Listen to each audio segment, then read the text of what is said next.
more lessons before the test. The more you learn, the more you know. Love. True love. Hi, everybody. Welcome back to our Through Her Eyes podcast. I'm Malia. I'm Olivia. And if you hadn't guessed and don't know what day it is, wait, we're coming out with a book. We're so excited. It's so pretty. But also, today is Valentine's Day. So, happy Valentine's Day to those who celebrate. And today we're going to be talking about our love chapter, our love topic, which we have very complex emotions and perspectives and thoughts on that. I've lived a life, y'all. I have lived a life. Man, love. So, Mom, where would you like to start on the concept of love? I don't know. I do want to say this, that in these podcasts, we kind of joke and it's fun and Goofy. We give you like just a tiny little bit of a sense of some of the topics and stories that we touch on in the chapter in the book. Yeah. But there are some chapters that are very complex and deep and heartfelt. And I just know that we're not going to get into that here today on this podcast. So I want to encourage you to get the book. Please get the book, because all these podcasts just scratch the surface of it all in general, but what we speak on in the books, and specifically with love, we get real personal with love. So please. Oh, and we put all of the podcasts. There's a longer version that we put out on YouTube, and so we will show you guys the links and stuff to that. But please go and watch. Yeah. Where do we start? I don't know. Maybe we just start with, like, you and I have a similarity in that our like first boyfriend, not plural, y'all. I'm sorry. We don't get around like that. No, we don't. Our first boyfriend ended up being like the first love. Yeah. Our first. Yeah. Our first of nearly everything. Yeah.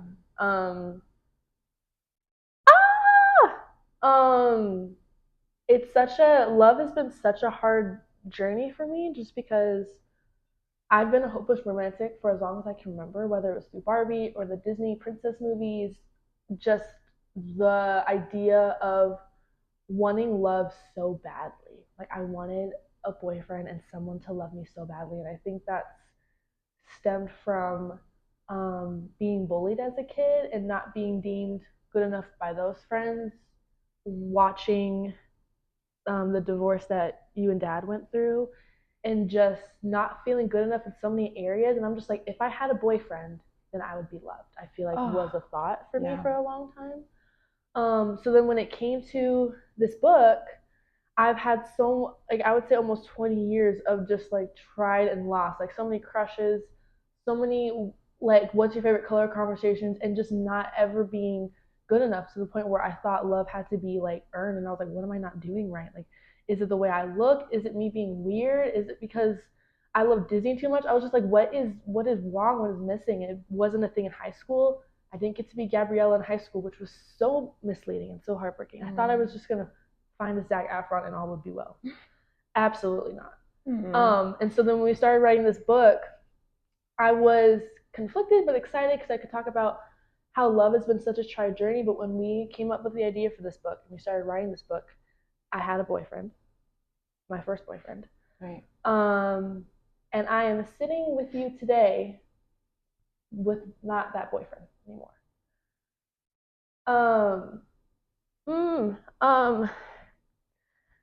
So in doing this podcast today, on a day that I usually hate, there's been 2 Valentine's Day out of my life where I didn't hate it, and those were the 2 years that I was with this boyfriend. I'm sitting here with you on Valentine's Day, and in writing this book, it has now been such a hard thing to write my chapter on love, because I feel like it's just kind of like it's a broken heart chapter. Like, I don't have anything happy from it at this point. Like, it's still super fresh for me. It's been a little over 2 months, and even though what happened had nothing to do with me, and me not having relationships up until this last boyfriend had nothing to do with me, I am me and I am special and worth having a relationship. All I can think about every day is what did I do wrong? Why wasn't I enough? And it wasn't even like it was 2 years of a relationship where I gave everything. It was, other than first kissed, it was literally my first of everything was with this person. Um, and I was super vulnerable, and it was all going so well. And 2 years is a long time to be with someone.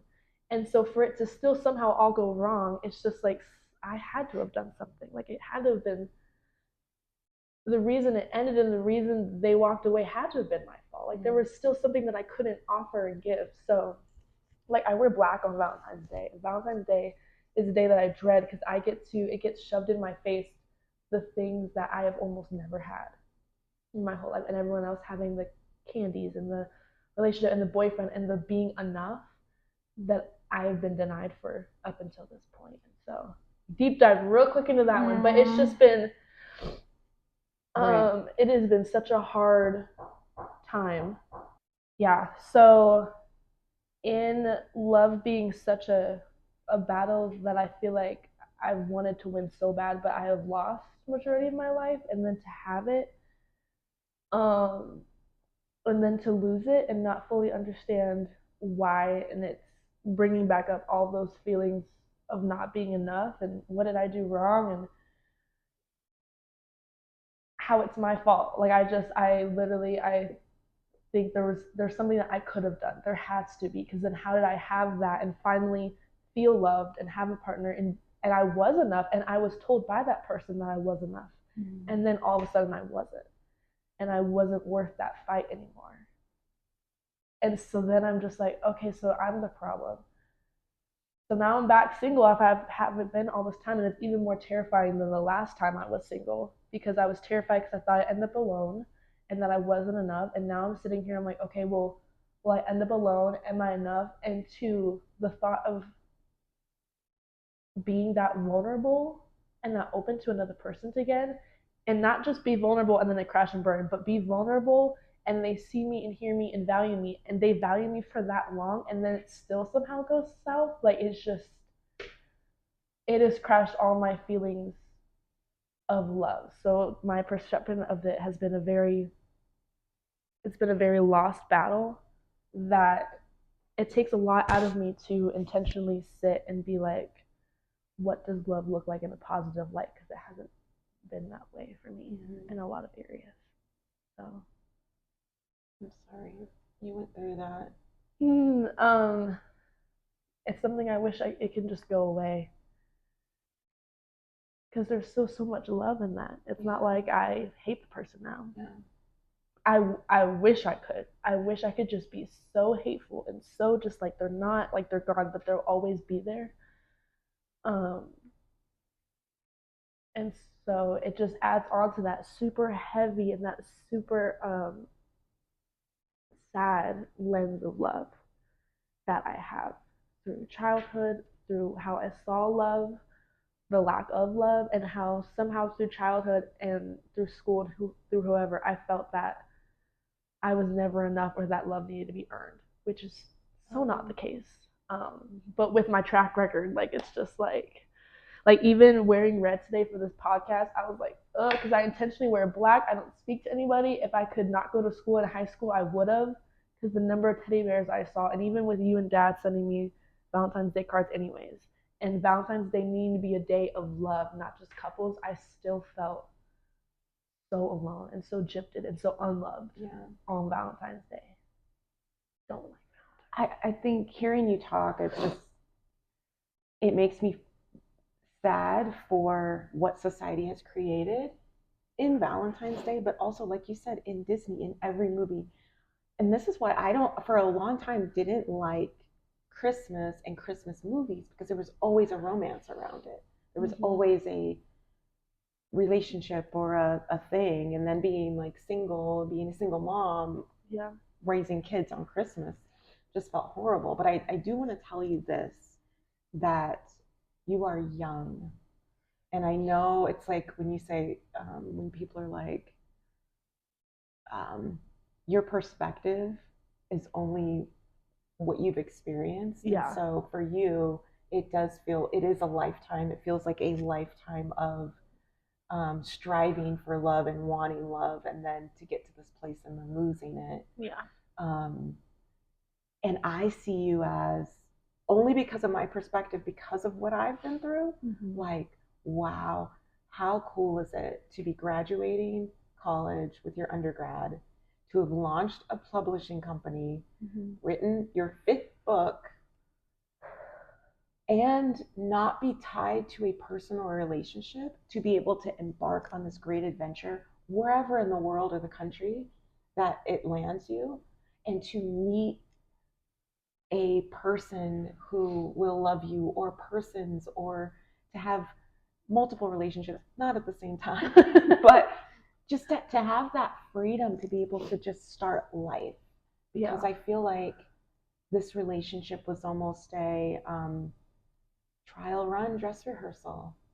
And how it's a damn good one though. A damn right, but wouldn't you want a really good dress rehearsal? Yeah, yes, truly. It's just, again, with my limited experience, that was my first love. I know.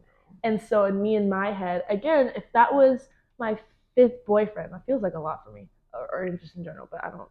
5th boyfriend, but first love, I would have a better track record. Even if those past 4 ended however they would have, I feel like I would have more confidence in myself of being like, no, I am attractive. But with society, and again with my track record, that was the only. Yeah. And even that fell short. And so that's just not, I'm truly excited for what love and life has to offer me, but with my own self-esteem issues, and with my track record and not feeling enough in life in general, most years of my life, that being such a good moment in my life, it's still ending, and that being my only time, that it doesn't feel good to me, because I'm just like, then I just feel like I got lucky for 2 years. Because I truly told people, I was just like, I don't understand how that started. And I also felt like that was a God starting, which it still is. Yeah. But the way I thought it was a God moment, and the way of starting my life, turns out to be a God starting of a season. And to mourn and process that, and be okay with being single, which I was never okay with being. There was the only moment where I was okay with being single was like the 1 month or 2 months before I started dating him. When I finally was okay with it is when he came in, and he was like, that's my final. That's what everybody says, right? Yeah. Like the second you stop looking and stop wanting and needing it. And truly I felt okay without it. So I'm looking forward to it, but it's still very much a mourning. Like, I'm pissed and I'm so sad. Yeah, because you had something that was so beautiful and so great. And that I thought was forever. Yeah, truly. Like, and those were plans, we talked about plans. And so then I was just like, well, if you cared about me like that and loved about me like that, and we're talking about plans, what happened? And with my self-esteem, it goes back to, okay, well, then it must have been me, which is not true. It's not true. But it's definitely not true. There's a couple things, and I feel like this old wise sage with like the stuff I've gone through, and I can clearly speak this to you as advice, and it's advice that I need to heed it on my own as well. But you do not, and I actually had an amazing, beautiful person recently tell me this, you cannot control whether a relationship works or not. And so to think that we are that powerful, that magical, that, knowing basically that we can play God, to keep a relationship that isn't supposed to be kept, or to end a relationship that isn't supposed to end. Like, we don't have that power. Yeah. And it is foolish and faithless for us to think we do. One thing that's hard, hard to accept. I think the second thing is, when you said something like, and you can't believe it all just fell apart or went south. Because things were so good, and I was seen for who I was. Like, there was no hiding of who I was, and so vulnerable and so good that it was more of a blindside versus like 6 months of dating, and it was kind of rocky from the start. I was just like, things been so good, and it still went wrong. Yeah. Like, it just blew my mind. What if it went right? Yeah. That's hard and to I accept. can't hear that. I know I'm saying because we're on the podcast, but truly internally, I'm like mother. But just like, because it's still such great. I had friends in the first like month of me being single, me being dumped, of being just like, screw him, you're better off without him, move on. It was all for the best. God has bigger plans for you, which all could be true. But I think I've truly learned that no matter what happened, like I'm still so hurt and I have so much love for that relationship. Yeah. That I'm learning to acknowledge that God's plan is bigger and better for me, and that there might be so much better and so much more love left for me out there. But in this moment, it just hurts. Yeah. And so it's hard to have any sort of other perspective, and that's why they especially fresh off the Brit. I'm not gonna. Yeah. I skipped church the next 2 weeks purely for space because everybody knew of us, and I just didn't want to answer those questions of how are you and be like, actually, but to be fresh in that grief and also try to be like, yeah, but it's fine because there'll be another, or yeah, because God has a bigger plan. I know, you can't do that. And I don't know that anybody I remember your dad being my first everything, and Dad being so just crazy in love with him, and being like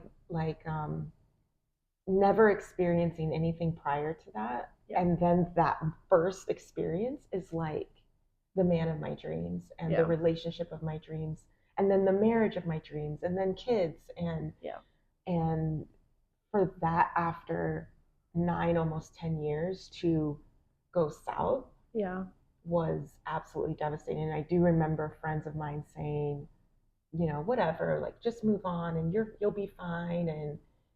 And I'm like, clearly I know I will survive. Yeah.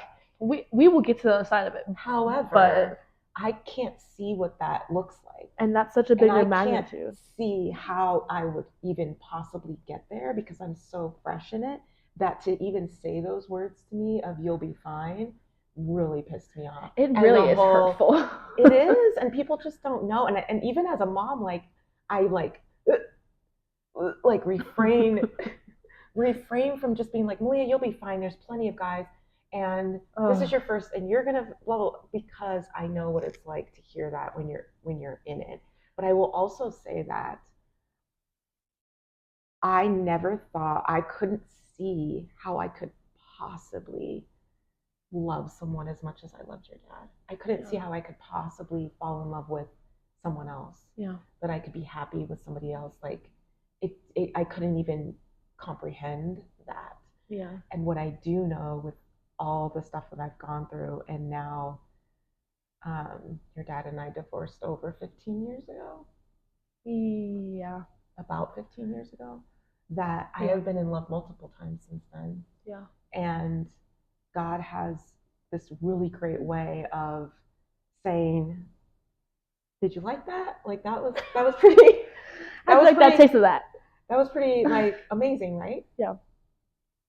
Yeah. Here's this. And we can't comprehend that. I have been not mantra, but just some things that I've been saying to myself and to other people when people have been asking me recently how I've been doing, is one, from a Christian standpoint, that it's truly, it almost brings me to tears, to how God truly uses every broken piece, and how I've seen that through my life, through your life, of even in the hardest of times, the biggest of trials, and how broken we feel, he takes that and he uses that to heal us, to grow us, to heal other people in our lives, which is such a crazy stuff. So when I sit and I am done crying about me being single, I sit and I'm just like, I am so excited to see how God takes my current broken heart and what he does with it. And then what I've been saying, and not that it's not a Christian standpoint, but another phrase I've been saying is that, because what we'll be talking in the loss podcast, I think next week, about that grief and how to process that grief, is not trying to forget what was, because that's 2 years of my life, and they were very amazing years of my life. I haven't deleted the photos yet. Like, I can't. And so not trying to bury it, not trying to avoid it and pretend like those 2 years didn't happen. I'm trying to cherish what was, cherish that time in my life, but then at the same time stride into what is, where I currently am now, what I'm looking for. Because again, like, the book, publishing company, graduation, new job, new season, new place to live. Like just again, just striding into now that that has happened and that is in the past, and that is being cared for, but also like what now is next, and being joyful and being excited for it. And again, what God has planned to take with my very shattered, very sensitive, very scared heart, very let down and not confident heart, and what God will do with that. Yeah. So I feel all the grief, and it's hard to think about that, but at times I'm able to sit and be like, wow, like the God that I know has done so much in my life and your life with our loss, love and otherwise. And so, man, like what is he gonna pull off with how shattered I currently feel? It's gonna be like amazing. Like the way God shows up, he doesn't just like kind of half do things. Here you can, well, even with that relationship, because Mom, you remember the number of times I've been in the car like, Mom, I just want a boyfriend. She's been saying that since she was like 5.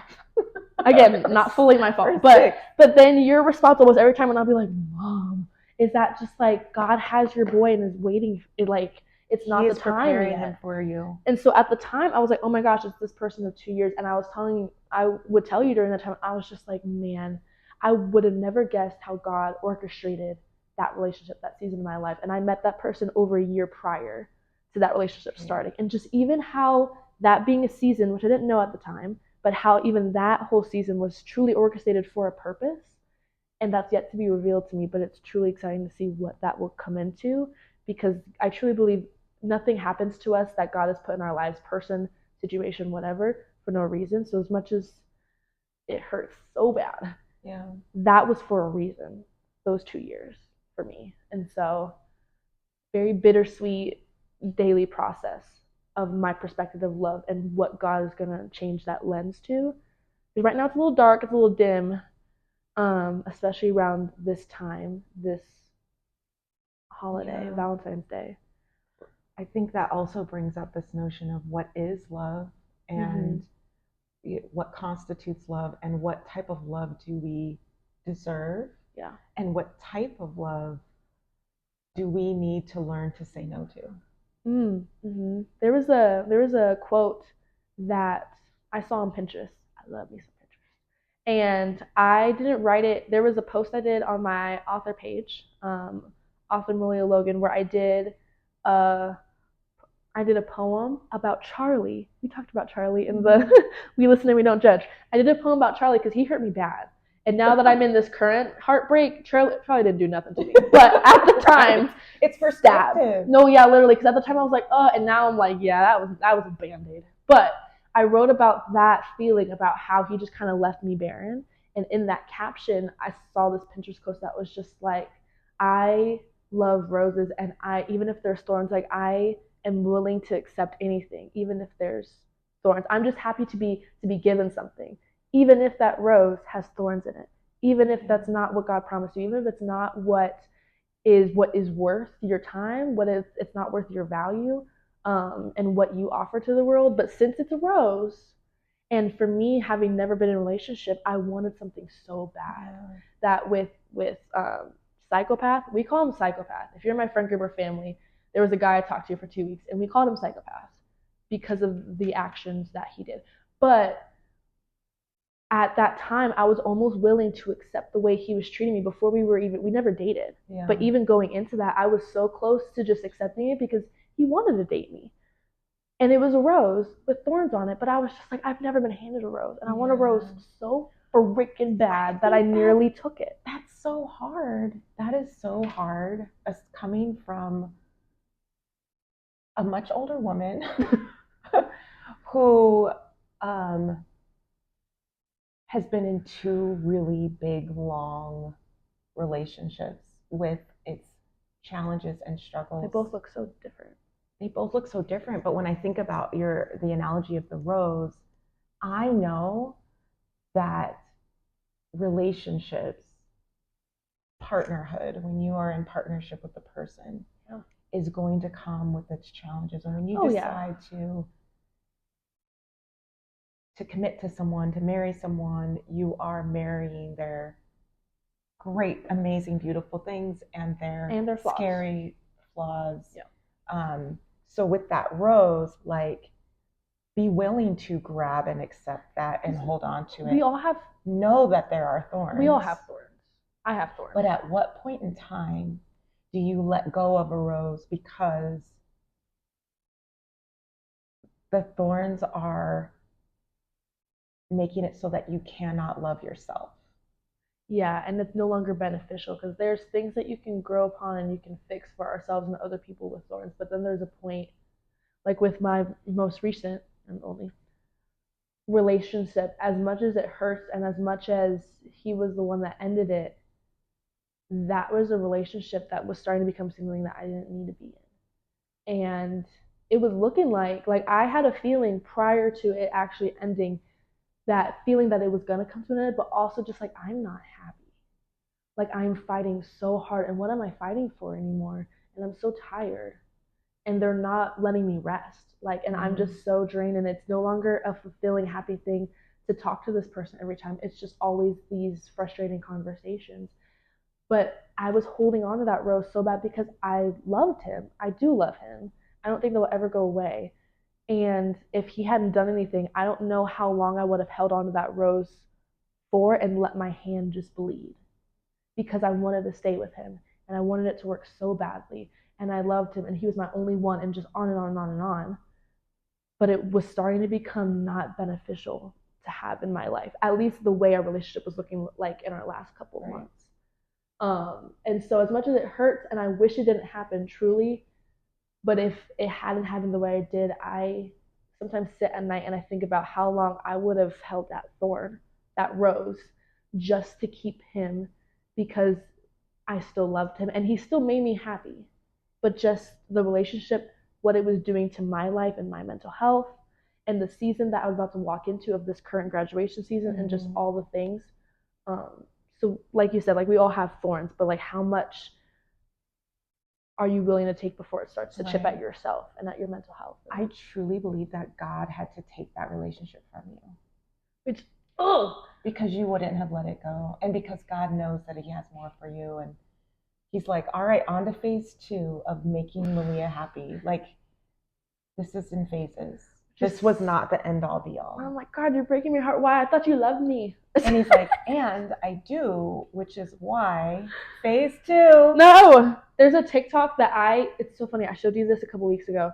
I saved this TikTok years ago, like 2020, 2021, because I thought it was a really profound message, but I couldn't relate to it.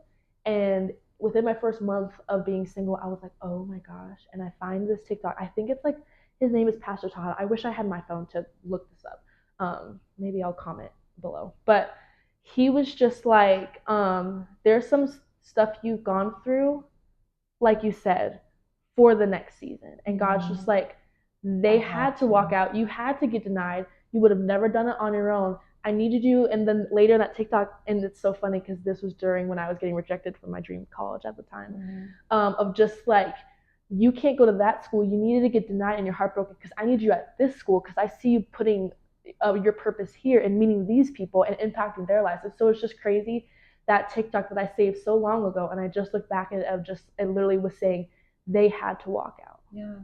They had to walk out. You had to go through that heartbreak. You had to go through that process. And you had to go through the joy of all of those high moments. You had to feel and experience what it was like. Which all sucks. But again, I'm truly so excited to see what God will have for me with this broken heart because of what he's done for me so far in terms of my education, my self-esteem, our families, how he's brought both of these flooded families through with the brokenheartedness that you and dad went through. Just like thing after thing of just like this broken season that he already knows where that's taking us. But we needed to go through that.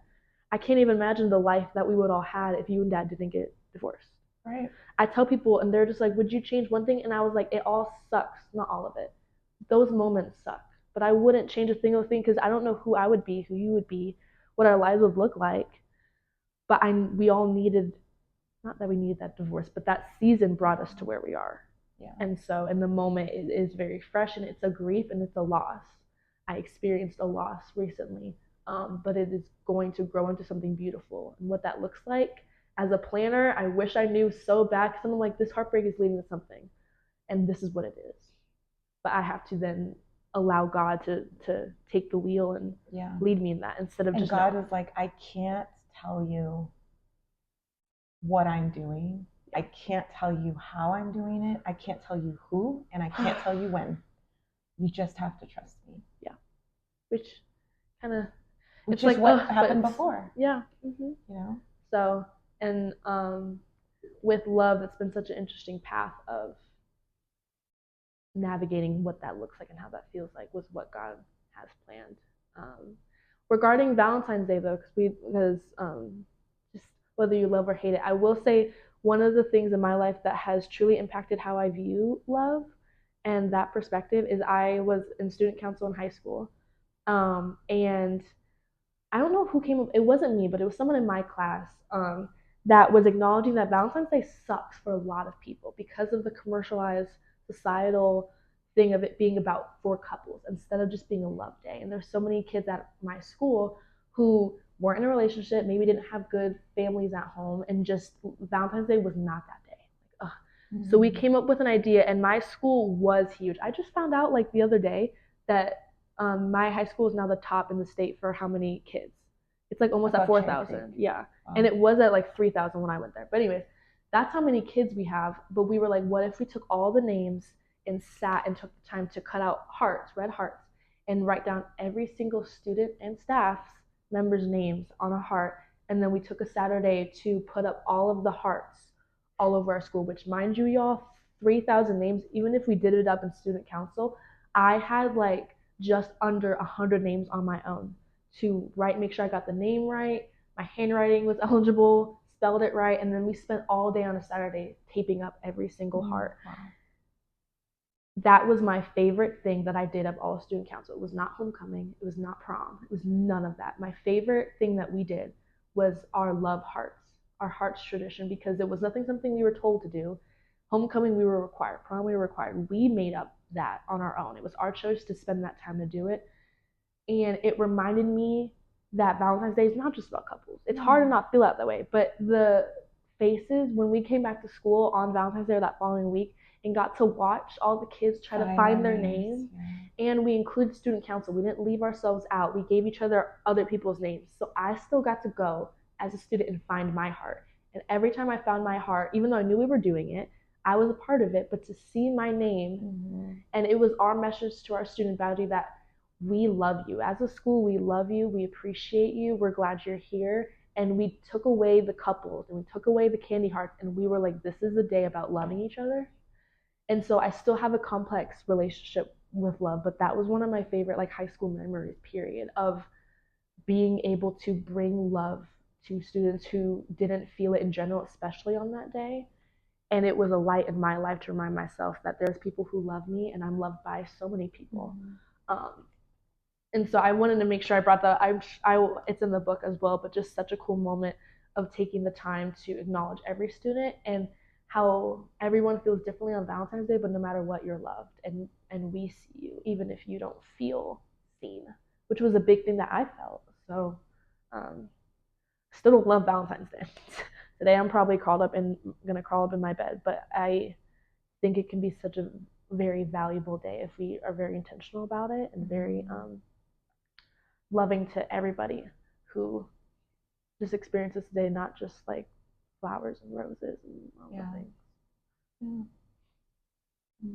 Mm-hmm. Going back to the thorns, the rose and the thorns. The thorns and the roses. And how tightly or how long do you hold on to a rose? In my last relationship, which was 10 years. Yeah. The biggest thing that finally, I wouldn't say there was a tipping point because there were so many tipping points. Yeah. And in my like desire to be strong and godly and faithful and loyal and, adhering to like what I thought God had called me to do and be and blah, blah, blah, I held on to that relationship way longer than I should have. And the one thing though that really helped me is thinking about you and your relationship and what would I think if Malia were experiencing what I'm experiencing. And so having older kids now look at me and me portraying this example of this is what love looks like, this is what marriage looks like, this is what I should allow, this is what is okay and acceptable. Yeah. That thought is really what had me examine and say, I can no longer hold on to this marriage and love this person when it is forcing me to make decisions that are the opposite of loving myself. Yeah. And how I would never allow Malia to do this. And I would never allow Gabe to do this to someone. Yeah. Or be in it, because it's not or to be in it. Not to say that it is men are bad. People can do terrible things, and we've seen Gabe unfortunately go through relationships where his own heartbreak. Yeah, his own version of heartbreak, his own trials, and the girls that he's seen them do him wrong. And so I really value and appreciate, Mom, all the lessons you've taught, but also the intention that you took in your own life in doing a decision for yourself, but also the intent in showing me and Gabe, again, what Gabe shouldn't do, but what me and Gabe both deserve. Yeah. And when for me and Gabe to let go, if Gabe was ever in that situation where he was being treated unfairly. And so I know that that relationship and everything past relationship has been hell. But it's been truly weird word to say, but an honor to get to see you both still try to protect me and Gabe and teach us things and show us what we deserve, but also very much in that showing us how to stand for yourself in relationships, but just in general. Seeing you go through this process has taught me so much about what to allow and how to process things and just all the things. So I know it hurts and it sucks and all the things. Yeah. But it has been a really amazing thing to watch you start to come out on the other side of it and piece yourself back together.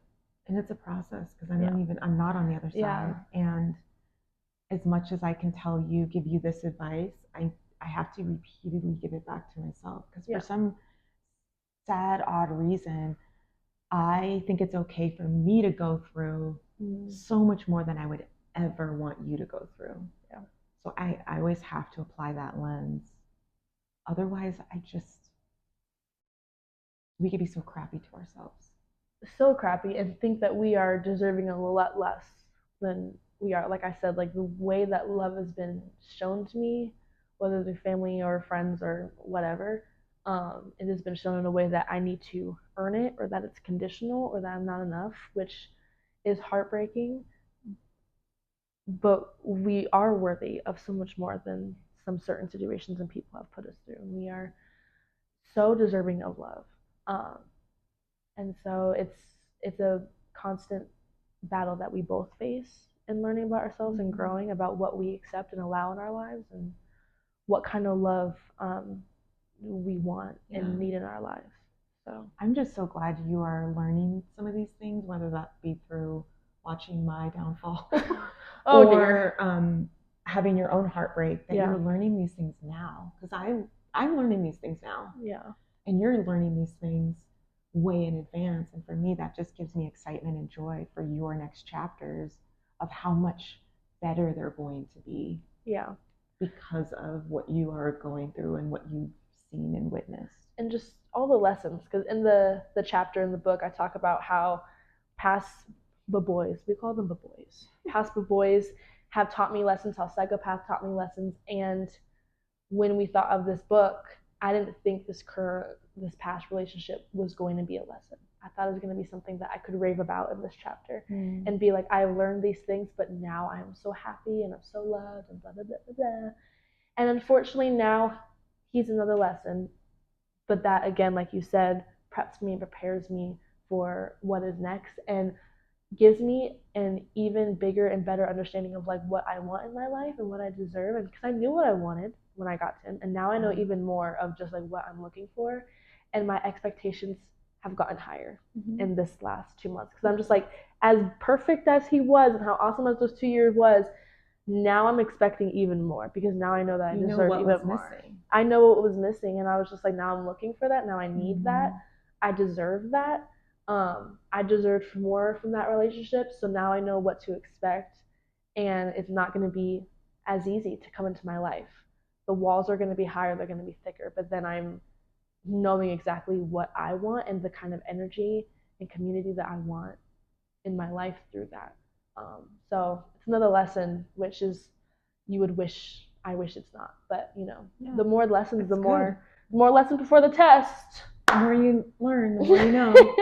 The more you know, and I am still learning to love and do my own thing and be grateful for the love that I have, and not necessarily loving Valentine's Day. I don't need to love Valentine's Day, but just acknowledging the love. Shift Valentine's Day. Yeah. So maybe in the comments, if y'all want to post about your thoughts on love, loss of love, Valentine's Day, and how can we kind of shift perspectives and for sure.